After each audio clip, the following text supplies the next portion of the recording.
Welcome to the Clearly Beneficial podcast, the show where we rip off the Band-Aid and explore the future of healthcare, benefits, and the people driving innovation in the industry. This episode is brought to you by Health Next, the company leading the way in helping employers build enduring cultures of health and well-being, reducing medical cost trends, and increasing organizational performance. To learn more how they can help you, visit healthnext.com. So Murphy and I are here today to talk to you about health savings accounts. So it's important to note that this week has been education week, so we talked about our annual out-of-pocket maximums, we talked about deductibles. And so waking up this morning, I'm like, what can we talk about today? I'm like, well, let's talk about health savings accounts. And so as you're going through your open enrollment, if you've probably already done so, but even if you haven't, this is a thing to consider. Health savings accounts are actually the most tax efficient account that is available to you beyond anything else you can put your money in. I'll repeat that. It's the most tax efficient account that you can have to put your money in. And why is that? So a 401k, a traditional 401k, you get a deduction. You don't get taxed on the money going in, but you get taxed on the money going out. In a Roth IRA, the money goes in, it's already been taxed. Or a Roth 401k, the money's already been taxed and you don't get taxed on the way out. Health savings account, on the other hand, is an account that you get the deduction when you put the money in and you don't get dinged on the way out. So it's one of the only accounts out there that you get a tax advantage going in and you get a tax advantage going out. Pretty amazing. So let me just tell you how I use a health savings account. So I figured this out probably really only about 5 years ago. I was like, wait a second. So if I maximize the amount of money in my health savings account, and what can you use that health savings account money for? First of all, it's your money. It's not use it or lose it. You get to keep it. It rolls over forever. And even when you turn 65 and go into retirement, you can still use money in your health savings account to pay for Medicare, and any out-of-pocket medical expenses. But in the meantime, what I've used it for, honestly, is just another brokerage account. So when I had my money in my employer's HSA, I realized that they limited the number of investment choices that I had. They may have given me a couple of mutual funds or a few things that I could put my money in the health savings account.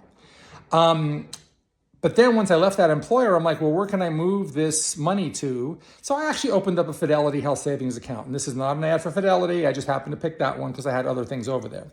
So I opened up a Fidelity health savings account, moved the money from the one health savings account into this one. And I literally just have another brokerage account that I can trade stocks, mutual funds, exchange traded funds, money market. All the things are available to me within the structure of that.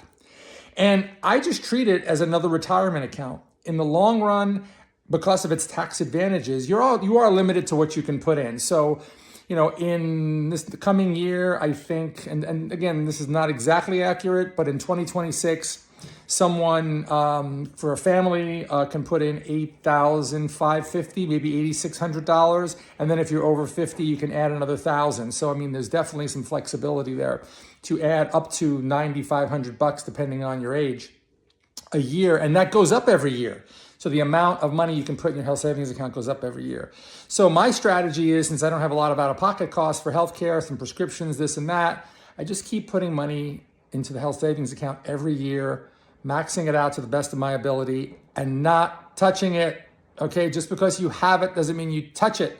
If you're going to pay for a generic drug prescription, $10, $15, $20, whatever you're paying, doctor visit, $100, just use your Visa card and pay for it. You don't need to use that health savings account for health-related things until, you're older. Or if a big issue comes up and you're out of pocket and you've got a big deductible to pay, and, well, you could tap into that health savings account money. So a couple of other subtle points. If your employer is contributing to your health savings account, that means that money they're giving you is immediately your money. Okay? If they give you $1,000 in the beginning of the year, that's your money. Develop a strategy to add to it.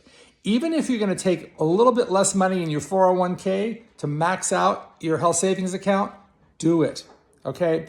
Because the employer money, and very few employers actually, I don't know, maybe larger organizations do contribute to health savings accounts, but this is something that it's important. Don't be afraid of going into that high deductible plan with $1,000 or $2,000 or even a $4,000 family deductible.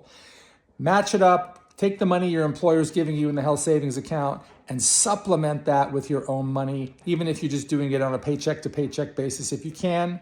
And then I'll tell you what, if you are a Gen Z, you're a millennial, you're Gen X, when you're 65 years old, you're going to thank me. Vinny said this, and I did it, and pretty smart thing to do. So I would encourage you to participate in your health savings account and play by Vinny's rules. Take care. This podcast reflects the personal views of the host and guests, not their employers or sponsors. See you next time.